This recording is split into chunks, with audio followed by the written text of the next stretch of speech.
Hey y'all, welcome back to the channel. This is Collectible Stonks, and today I wanted to open up a really quick first edition Tales of Aria box.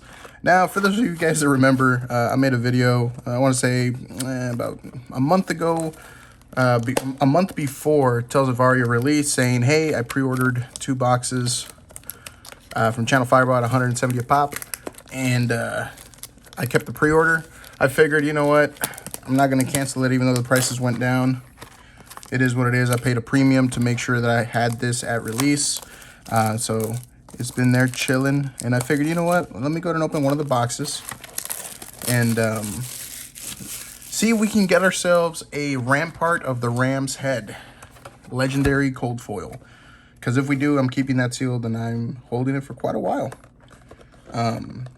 For those of you that saw my recent video regarding the Gem Keeper Rudy card and how I believe that there's hints in the name itself to signify, and of course with Oldham being released, there's hints signifying the fact that there may be a Viking set coming out as the next major set before what we assume to be a supplemental set. You know, just kind of like how Crucible of War was a supplemental set. I'm assuming that, I should say, everybody's assuming that the third set will be the next set after this will be a supplementary set. So let's see what we get, fellas. Let's see what we get. So Twine Lightning, Polar Blast, Autumn's Touch, Shock Striker, wow, what the heck? Autumn's Touch again? Am I tripping out? Oh, I see. Okay, cool. Cool. Weave Lightning, Biting Gale, and then for our Rainbow Foil, Arcanic Shockwave. That looks badass. Okay. And then, of course, we got a common Ice Equipment, Mulch. You know what? Let me separate, again, the Rainbow Foils and the equipments, because I usually like to make decks for me and the homies. That way we can play some Blitz or some Classic Constructed or something whenever we get a chance. But all the rest are all commons. And, of course, the token. Cool. And there's the Rosetta Thorn. Okay, cool. But yeah, no, the set released and prices tanked. And I think it's because everybody canceled pre-orders. They didn't like the pricing of it. It's obviously, it is rumored, or it is, I shouldn't say rumored, it is believed that with Monarch and going forward, first edition sets of Flesh and Blood are actually, they're going to be printing a lot more of it. So a lot of people were kind of hesitant on, at least collectors were kind of hesitant on buying a lot of the first edition Tales of Aria. I don't care. I actually like the product. I like opening them up and just kind of collecting them. Or I don't really collect them. I just kind of, you know, play with them when I get a chance with my family or with my homies, with my friends. But for our first rare, we got Biting Gale, second, Weave Earth. Then we got a Rainbow Foil Frazzle. And then, of course, the rest are all commons. Let's just go through them real quick. Common. Boop, boop, boop. Yep. And a Bauble. You know, I wouldn't mind having a cold foil cracked Bauble. That would be kind of cool. I think that's a meme, actually, for the community. I believe that's a meme, having a cold foil cracked Bauble. So... But yeah, no, so essentially prices tanked on the product, pre-orders were canceled, and now they're selling on TCG Player for what looks to be about $110 shipped for the most part, which, I mean, I think there's a lot more value that you can pull through these boxes. In fact, at the end of this video, I will probably add an edit about what we actually pulled, the majestic values, the cold foil that we get, assuming we get a cold foil, because it's not guaranteed, but the cold foil that we may pull, the Majestics, and who knows, maybe we'll get lucky. If we can pull the Rampart of the Ram's Head, that's what I'm actually going for. I really want that card. Yeah, New Horizon would be nice too. Crown of Seeds would be really good too. Really, any legendary we pull would be phenomenal. Even Spellbound Creepers. As you guys know, I like playing Runeblade. I wouldn't mind having Spellbounds in my deck. But I really like Oldham, so we'll see. But anyway, so, oh wow, I opened it backwards. Way to go, bro. Okay. So, yeah, essentially, that's kind of where Tales of Aria is. It's tanked in the market. It's at $110, like I said. And, you know, people are saying what's going to happen when, ooh, look, we got our first Majestic. Like, what's going to happen when Unlimited comes out? You know, some people are speculating that Unlimited will not be made for Tales of Aria due to the amount of stock that they still have. I highly doubt that. If anything, Unlimited is going to probably sell for about $70 to $80, which cuts down the price by about 50%, give or take. So I think it's still going to be good. But for our first Majestic, we got Frostlock. Cool. We'll keep that right here. For our Rainbow Foil and Vigor, and I just love this Rainbow Foil. I believe we pulled it in our pre-release kits that we opened a few weeks back. But there's something about this Rainbow Foil and the art on it just makes it look fantastic. Oh, and then this was actually the cold foil we pulled last time was Deep Blue. This was the cold foil we pulled last time. It's not a cold foil. You know, thank goodness it's not a cold foil. I would actually be pretty bummed out if I got another Deep Blue cold foil. But as you can see, the rest are all common. Of course, you know, I'm not going to hold out hope to pulling the Corsham Crossroads of Elements. As you guys know, that's the Fabled, currently selling for about $600. And I'm assuming that has something to do with the fact that Crucible of War went out of print. So for those of you guys that aren't in the know, that don't know what's going on, Crucible of War Unlimited has officially gone out of print. So as you guys are probably aware, that literally the boxes doubled overnight. I believe they were selling for like $80, and now they're selling for $150 for Unlimited. And Arknight Shard, which was selling for about $200, the Fabled from that, the Fabled Unlimited was selling for $200. And now, of course, it's selling for almost $600. People are buying them for $600. I assume that's why this cold foil Corsham Crossroads is also going to be going for about $600 or $700, because one, it's a cold foil first edition, but two, I have a feeling that just kind of put everybody on notice on the fact that they can cancel. They can make product go out of print whenever they well please, you know. So very, very interesting. For our first rare Explosive Growth, second Summerwood Shelter, and we got a Rainbow Foil Amulet of Ice. Huh. That's nice. I already have obviously the promotional card for it, because for getting it in pre-release. And then we got a generic equipment head, Emerging Avalanche. The rest are all common. Cool. So yeah, you know, right now the market is kind of the market is kind of doing its thing, man. You know, people are speculating heavily on Crucible of War now. The fact that one, their unlimited print run was pretty low as it is. Two, the fact that I believe last time we calculated, I think they only made like, what was it, like 30,000 first edition booster boxes or something like that. And as you guys have probably seen over the last few months, Crucible has kind of gone on a giant price swing. I believe it went up to about $1,000 during the peak of the TCG world earlier this year around March. And then, of course, it tapered off, went down to about $600 or $700. But now I believe they've gone back up to $1,000 due to Unlimited, and then we got a cold wave due to Unlimited actually being out of print. So we'll see how that continues to rise. Obviously, the first three sets, Welcome to Wraith, Arcane Rising, and Crucible of War, they've already published the amount of print run that it had. And so, and these are all common. So we already know how much is in that. They haven't actually done it for Monarch just yet. So Monarch, I'm going to estimate probably 50,000 boxes, first edition. Monarch, I believe right now is, and don't quote me on it, I could be wrong, but last I checked, which was I believe a couple weeks ago, Monarch was actually selling for about $200 to $220 a box, which is pretty dang good considering that the MSRP of those boxes were about $100, $115 or something like that. Oh, we got another Majestic. Oh, let me see what the heck did I do here. My bad, y'all. There we go. So we got a Majestic Ice Storm non-hollow. We actually pulled this one. We pulled this one in a rainbow foil in our pre-release kits. And then we got, ooh, we got a rainbow foil Weave Ice. That looks nice, dude. So Majestic goes over here, my bad. Ooh. Sorry, y'all. Let me see. Ooh, there we go. And there we go.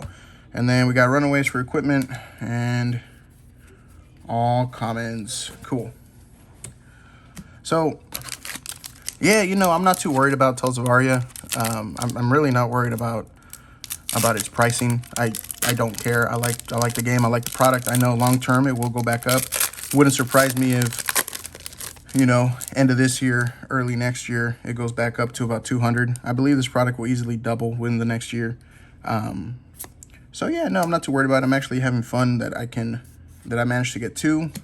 Did I overpay? Yes, I did. I could have actually gotten 3 boxes for the price that I paid for 2, but that's fine. You know, I would rather have paid Channel Fireball a premium of like $50 if it assured me getting a two boxes for me, you know. Dang, look at that Ball Lightning common foil. It looks dope though. Then we got the Honing Hood common, Snow Under. What is that? Oh, that's cool. All these are all common. Beautiful. But yeah, right now the Dallas-Fort Worth calling is actually going on. From what I've seen online, about half the people that showed up to the Las Vegas event showed up to the Dallas convention. I would say it's because there's 2 reasons. One, the Las Vegas, dang it, I can't open this pack up. What the heck? There we go. I would say that there are 2 reasons for it. The first one was the Las Vegas calling is in a major hub city. You know, like, and then granted, Dallas-Fort Worth is a huge city, but Vegas, it's basically like a vacation spot. You know, you can go do your gambling, you can go watch the Vegas shows. You know, basically it doubles up as not only you can go for the convention, but you can go to have fun over there. But 2, the real reason I think we got half or close to half of the numbers that Vegas did is because, if you guys aren't aware, Houston Collecticon is going on right now. I actually wish I could have gone due to work and other commitments I have. I decided not to go. Really, the main reason I wanted to go was for MetaZoo, which apparently they're killing it over there. The lines are huge. But yeah, you know, the numbers at Dallas-Fort Worth are about between 500 and 560 people that showed up. And, I mean, it's going strong. People are buying, they're getting the same tickets that they did in Vegas. You know, the, what's it called? Whatever the tickets were that you can get, like, for example, uncut sheets and stuff. So that's going strong. They're doing well over there. I believe also another reason why less people showed up is because, like, Tales of Aria was world premiered at Vegas. I feel like people had more of an incentive to go to Vegas. And yeah, you know, but I'm just really glad to see that Flesh and Blood is doing as well as it is, especially during the COVID lockdown, especially with all the competition. You know, you got Magic, you got Yu-Gi-Oh, you got Pokemon. The fact that it's pulling those numbers on its second year, that's great, man. That's really, really awesome. But yeah, I'm hoping I can one day go to one of those. Obviously, I'll probably lose. I don't think I'm that good of a player. And granted, I like Visualize, so I'm more of a control deck user. Wow, look at that Buzzbolt. We pulled our cold foil, and I'm kind of sad. Okay. So we pulled a Coat of Frost cold foil, and these are going for like, what, 20, 25 bucks. Well, we still got half a box left. We may be able to get lucky and pull a second cold foil, but I think this has been it right here. I guess I'll pull, you know what? Hold on, fellas. I got, these are all common. Okay. Today I actually brought sleeves. Hold that thought. Dang it. I was really looking for the Rampart Ram's head, but oh well. It is what it is. I'll just put this in my collection. It's fine. So there we go. I'm just gonna, there it is for you guys that wanted to see it. Boom. Cold foil, Coat of Frost. I'm just gonna leave it over here on this side. It is what it is. We continue on. Maybe we'll get lucky and pull another cold foil. Hasn't been unheard of. Some boxes have more than one. The most I believe I've seen pulled is 2. But I guess we'll find out here. Let's see. So, Lightning Surge, Ice Action. But anyways, yeah, Flesh and Blood doing really, really well. We're killing it out here. And, oh, man, look at that. Tome of Harvest. Rainbow Foil Majestic. That just completely made it up for that cold foil card. Oh, my gosh, I like that. Let me sleeve this one up because this one's actually really, really dang nice. There they are. Golly, that's nice. Look at that. Oh, my gosh. I really like Tome of Harvest. I actually wish I would have gotten in on Rudy's Flesh and Blood Aria set because it included that playmat. And heck, I might actually buy one down the road, but man, we'll see what we can pull. We'll see what we can pull here. Other Majestics that I would like, probably Pulse of Volthaven, Channel Lake is, I believe, a legendary. But Pulse of Eisenloft as well. Basically, all of the Pulses I would really enjoy having just because I love the artwork. If I get lucky, they're cold foil, but I doubt it because we already pulled the cold foil. So, I mean, I'll be happy with just a regular one. But let's see here. I'm making a mess over here, fellas. All right, common. We're just going to get right to it. Let's get to the good stuff. Bolton Shot, Evergreen, and Rainbow Foil common. Oh, Rotten Old Buckler. Actually, this one's cool. I'm going to keep it because I want to make a Guardian deck with Oldhim. And common. Beautiful. But, yeah, if you guys watched my recent video of Rudy Gemkeeper, I believe I mentioned the video. I got 4 Gemkeepers on the way due to my mistake. And Rudy being absolutely cool, the Chad that he is, not making me return 2 of them. So I will be opening up one of them on camera. That way I can show you guys how it all looks in person. And it'll probably be a smaller... Oh, look at that. We got a nice Winter's Whale. We'll put that to the side. And then we got, look at that artwork. Rites of Replenishment. That looks absolutely sick. And we got some Sutcliffe's Hides. And the rest are all commons. Blizzard Bolt, beautiful. Yeah, but I plan on opening up the Rudy kit on camera for you guys. I'm probably going to upload it as soon as I'm able to, due to working every day of my life. I usually only get to put at least 1 to 2 videos a week, usually on my off times. But as soon as I'm able to open that up for you guys, I will record it and I will upload it to YouTube. That way you guys can see what's going on with it. Here's our another Majestic, Endless Winter. It's an Oldhim specialization. That's dope. Let me put that to the side. Then we got a Weave Lightning, Rainbow Foil. And Mark of Lightning, equipment, and commons galore. Oh, man, I don't know, fellas. I don't know if we're going to get lucky or not. We'll see. Maybe we can pull up another Majestic or something. But, dang. I mean, either way, I'll be able to make some really nice Blitz decks out of these. So that's going to be dope. And then I can give some to the homies. Maybe I can sell a couple, make up the box cost. We'll see. And then, of course, like I said, at the end of this, I kind of want to see what my pool rate, how much money I made from the cards, like how much they're actually worth. So we got a rare, got another rare, and we got a Chilling Ice Vein common Rainbow Foil and Ranger Equipment Head, and the rest all commons. Okay. Man, I want to say we got like, man, we got quite a bit left. We got like, I think 8 packs, 9 packs, something like that. Who knows? We might get lucky and get another cold foil. So Rejuvenate, Ice Encounter. So tomorrow, Electrify. Actually, I got that Rudy Electrify promo. It's banging, dude. It looks nice. It's beautiful. In fact, I think I have it somewhere right here.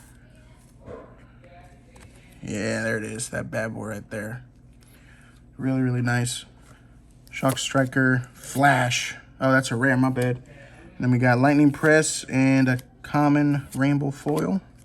More Plumes of the Overgrowth and nothing else. Just commons.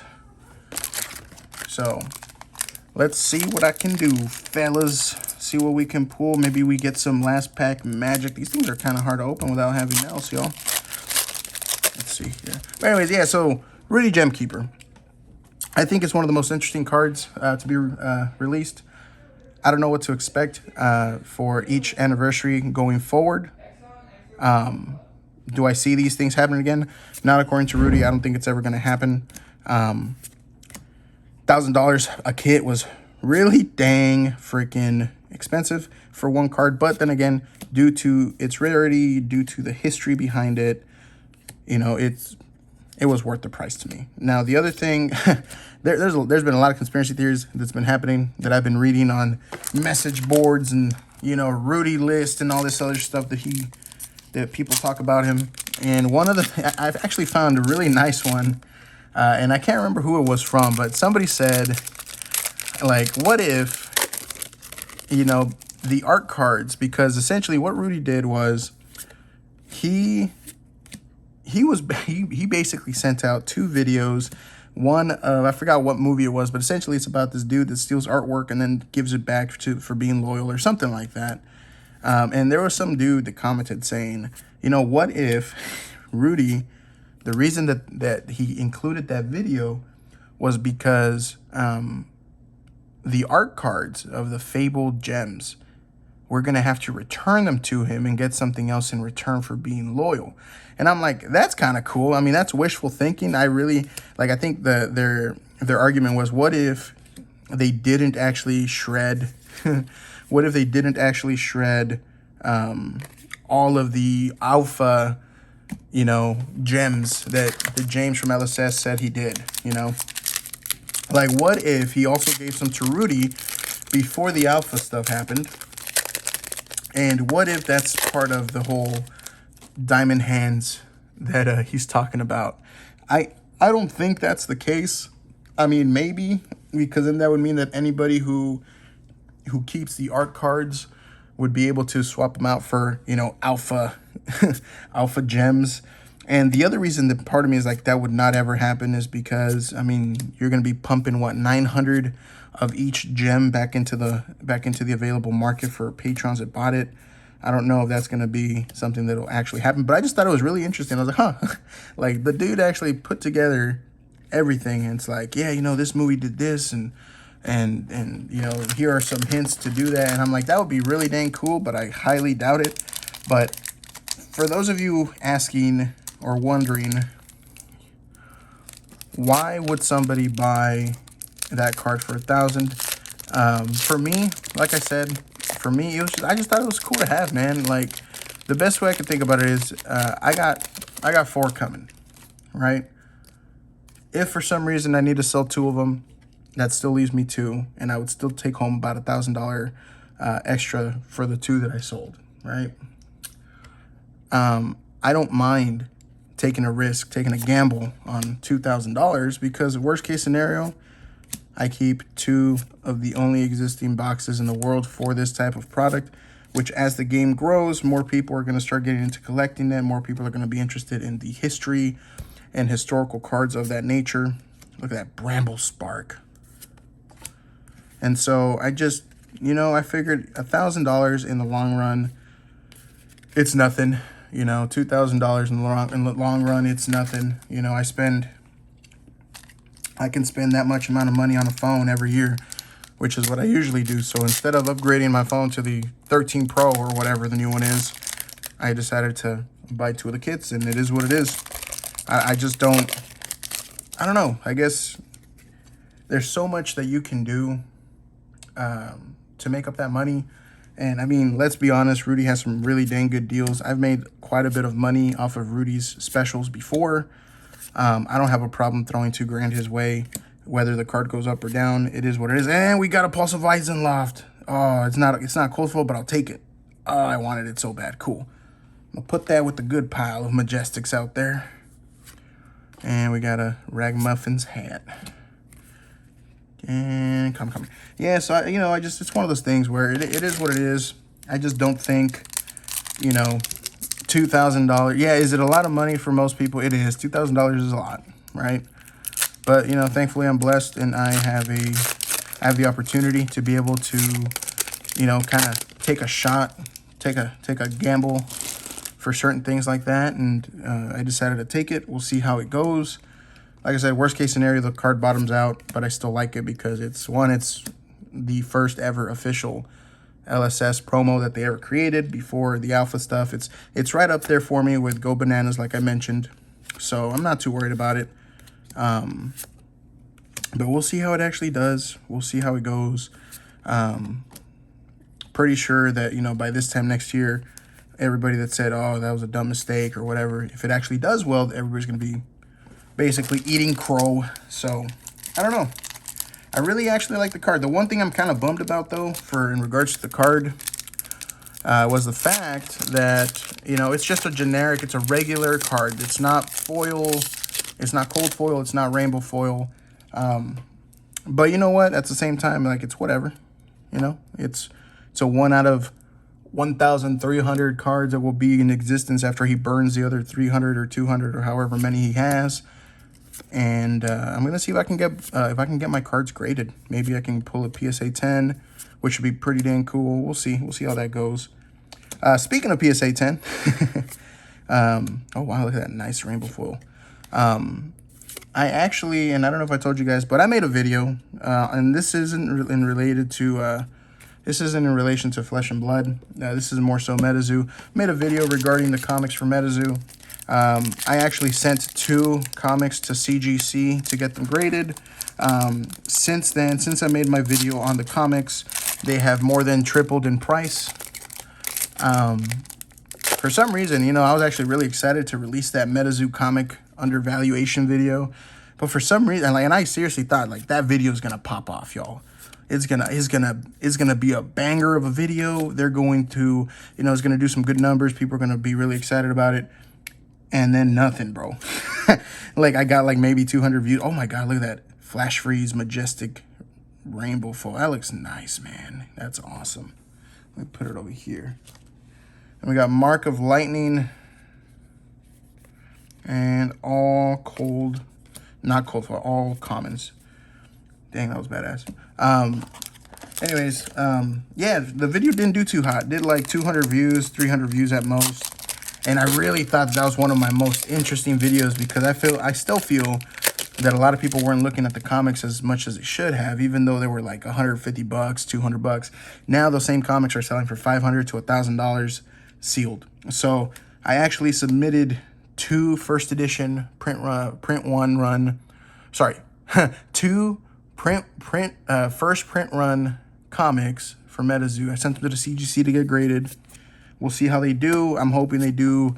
If I can get at least a 9.8, I'll be so happy. I'm sorry. If I can get at least a 9 and above for each, I would be extremely happy. If I can get a 9.8 for one, I would be just ecstatic. But we got a tear asunder, majestic Guardian action. Beautiful. Let's put that to the side. And for the last rainbow foil, Winter's Bite. All right, we got a Coat of Frost regular again, and all these commons.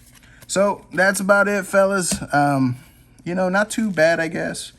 We got quite a bit of Majestics over here. Let me see if I can get them up here. We got Terra Sunder, Flash Freeze, Majestic, Rainbow Foil, looks absolutely stunning. Pulse of Isenloft, regular, Majestic. Endless Winter, Majestic. Winter's Whale, Majestic. And then Tome of Harvest, Rainbow Foil, Majestic. This is the one that I really, really liked. And of course, for our cold foil, we pulled a Coat of Frost common equipment. A little bummed about it, but it is what it is. You can't win them all. If I get any more, you know, I have one more Tales of Aria box, but I think I'm just gonna keep that one sealed for long term.